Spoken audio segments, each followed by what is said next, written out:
This is Optimal Living Daily, episode 3264, How to Make This Season the Best Season of Your Life, Part 2, by Joshua Becker of BecomingMinimalist.com, and I'm Justin Malik. Happy Saturday, and welcome back, or welcome for the first time if you're new here. This is where I read to you like a big ongoing audiobook from many different authors, but today is a continuation from yesterday, so I'd recommend listening to yesterday's episode first. If you're all caught up, let's get right to part 2 and continue optimizing your life. How to Make This Season the Best Season of Your Life, Part 2, by Joshua Becker of BecomingMinimalist.com. Number 4, identify the joys in your current season. Oh, to look around and recognize the simple joys that surround us each day. Is there a more blessed discipline in life? Every day, joys surround us, and the more we stop to recognize them, the more we appreciate them and the day in front of us.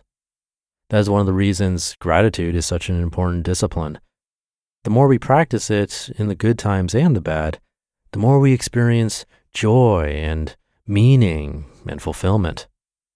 Identify the unique joys of your present season.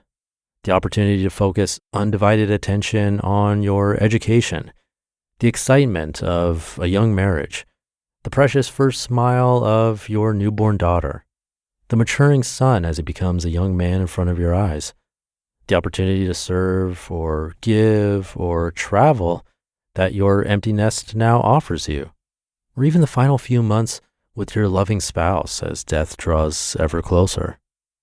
Number 5, honor your past, but don't overburden your present with it. My past has made me the person I am, and I never want to forget it or the people who have made me. I'm thankful for my past in every imaginable way. I'm just not moving in that direction. I do not honor my past by allowing it to burden my present. In fact, I most honor my past by living my best in the present. This can be seen most vividly in the physical possessions we carry from one season to another. I encourage people to live more by owning less. When we remove the burden of unneeded physical possessions, we uncover time, money, energy, and opportunity to pursue greater passions.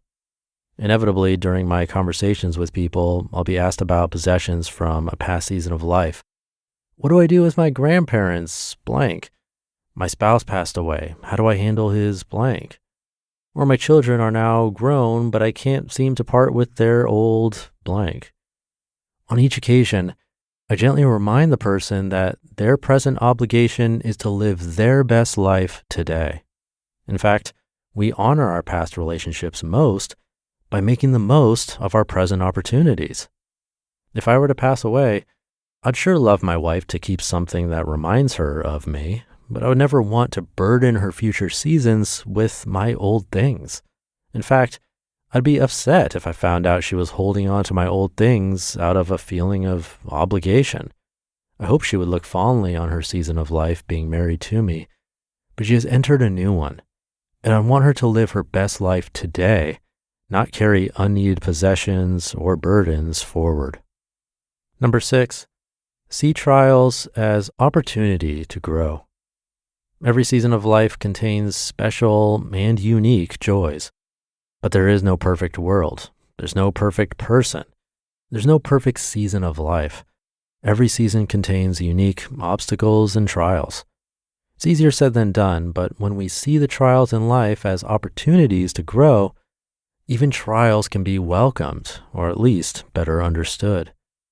I would wish no trial on any person, nor would I ever wish them upon myself.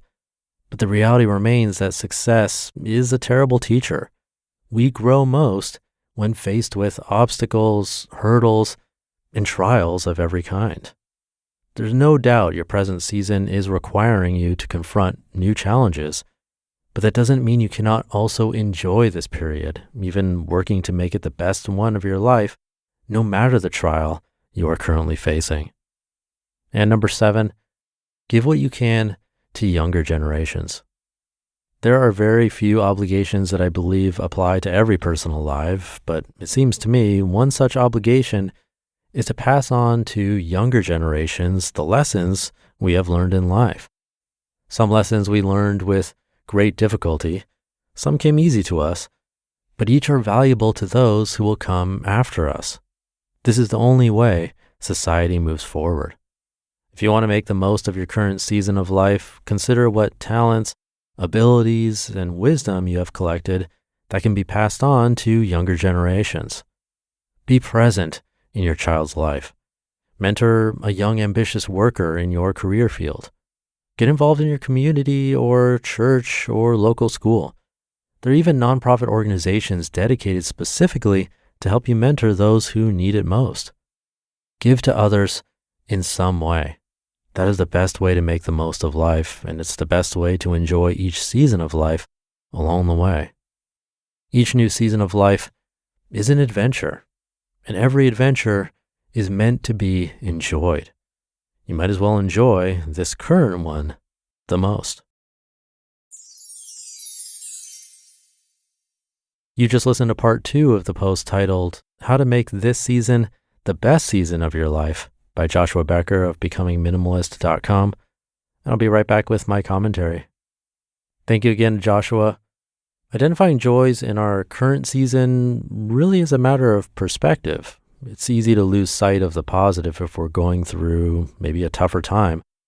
But I think this is where some kind of daily reminder can be helpful. And obviously, I hope this podcast can serve as a daily reminder for you. It does for me. But Joshua also mentioned gratitude, and study after study has shown the benefits of that too. And it can be quick. It doesn't need to be some big thing. It can take seconds, really. So for example, for me, it's just one of the last things I think about before falling asleep.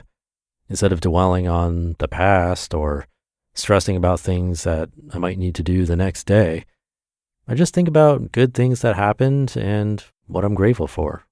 Really simple thing to do, but I find it a great way to end the day. So maybe you can try that too. And thank you again to Joshua for this one. Thank you for being here every day, including the weekends. It means a lot. And an extra thank you if you've ever shared this podcast with someone. That's a huge help to keep this going. Have a great weekend, and I'll be back tomorrow as usual, where your optimal life awaits.